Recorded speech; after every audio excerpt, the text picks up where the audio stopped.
There's a TV show that I've watched religiously for just under half of my life, since 2006 all the way to 2013. I've seen every single episode of this TV show for about 7 years, from 2006 through 2013, and ones before it, and I'm looking forward to the ones after it.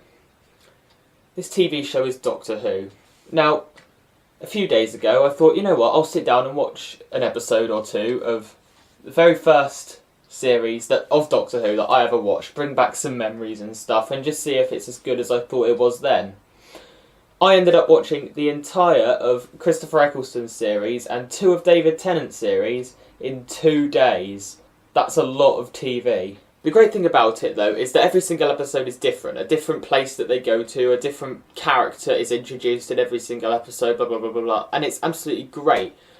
And Doctor Who is better than other TV shows that exist for a number of reasons. One is that it's so versatile. In Doctor Who they can get away with pretty much anything. With things like Sherlock, they can only have a mystery that they have to solve, and then that's the episode. And that's literally limited to that, pretty much.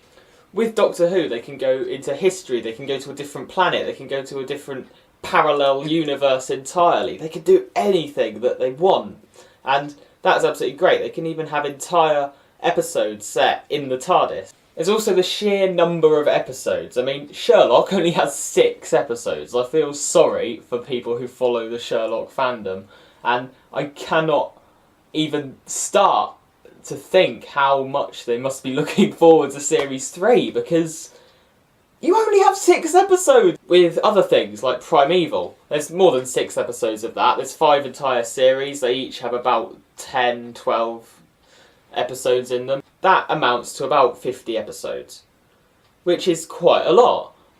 But Doctor Who is still better than that. If you're a fan of new Doctor Who, you have all the way from 2006 all the way up until 2013. You have 7 years of the show, and it's really, really good if you're a fan of new Doctor Who, because it keeps getting better, it keeps changing, it keeps trying new things and more or less succeeding. And there's a lot of episodes, even though David Tennant had 1 entire year of specials which were an hour long each. If you're a fan of classic Doctor Who, you have 26 series, you have the anniversary specials, like the 20th anniversary special, you have all the specials like the 3 Doctors, the 5 Doctors, and you have the TV movie, which initiated the gap between 1996 and 2006. And if you're really pushed for episodes to watch, you have the Peter Cushing films, even though they sort of weren't acceptable canon. They were just separate. They still count, apparently. But if you're a fan of both, if you're a fan of classic Doctor Who and modern Doctor Who, you have 34 series of the show. That's loads. That is absolutely loads, and that's great. That's why I'm really interested in seeing what happens with this new series, because there's a Series 8 coming out, which is technically Series 34, and it's going in a completely new direction. Apparently it's going to change the whole of the show, which is huge because it's been going for 50 years. 50 years of a show to watch. You're not going to run out of episodes. But also, even if you watch a series of Doctor Who and get bored of it, you can just go backwards or forwards. You can watch different episodes with different characters, because even the Doctor, he changes and fluctuates and advances and evolves. He is always different depending on not even just which Doctor he is, but in episodes. Throughout different episodes in one series, the Doctor can be a completely different person. And pretty much all of the episodes are good. That's the thing that I absolutely love about it. The Twin Dilemma, which was Colin Baker's first episode as the 6th Doctor, everybody hates that because they think the acting is bad, the story isn't that good, and it's generally given a really terrible review. I actually really enjoyed it. One of the first episodes of Doctor Who I ever watched was Robot, which was a Tom Baker story, and I instantly loved that episode, and so I thought, I wish there was more of it. My dad said, there is. There's loads of classic episodes, and so I watched some more of them. In 2006, when I was 10, Doctor Who, and I was like, yes! this is what I have been waiting for. And it was very tense. I was like, what if it's not as good? What if it's a bit shoddy?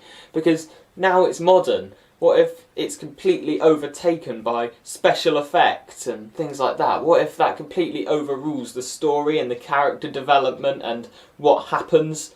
It didn't. It was brilliant. I absolutely loved Rose, the first episode of the New Who era, and all of the episodes after that. My favourite Christopher Eccleston story still has to be The Unquiet Dead, which was so good. My favourite David Tennant episodes have to be Utopia, The Sound of Drums and The Last of the Time Lord. And my favourite Matt Smith episode was The Doctor's Wife. That was written by Neil Gaiman. He is one of my favourite authors. He wrote the book that the movie Stardust is based off of, and that is a film that I've loved ever since it came out. But he writes loads of stuff and he's really good, and he delivered with that episode. It was basically perfect and I absolutely loved it. Most of the things I own are Doctor Who related, actually. You can see here. I have the Doctor Who symbol up there, one of the classic ones. I have, occasionally around here I have like Doctor Who cards, which are like collectible, and I used to have all of them in a folder, but now loads of them are up on my wall. I have little pictures of characters and monsters and aliens and stuff. I also have this, which is a little sheet of paper that I just covered in stickers. I like that, and it's, to me, that's cool. I also have these, which came out last year for the Christmas special. They are special art cards that came with the Doctor Who magazine, which I have absolutely loads of. Yeah, these are all of my Doctor Who magazines. I'm not going to count them, because that would be pretty pointless. But yes, this video started off with me just saying that I'd watched a lot of it, and now it's turned into a recommendation. If you want to watch a really, really good show, which has a lot to deliver, a lot to offer, and plenty of episodes so you won't get bored, watch Doctor Who. If you've never seen it before, at least give it a try. You won't be disappointed.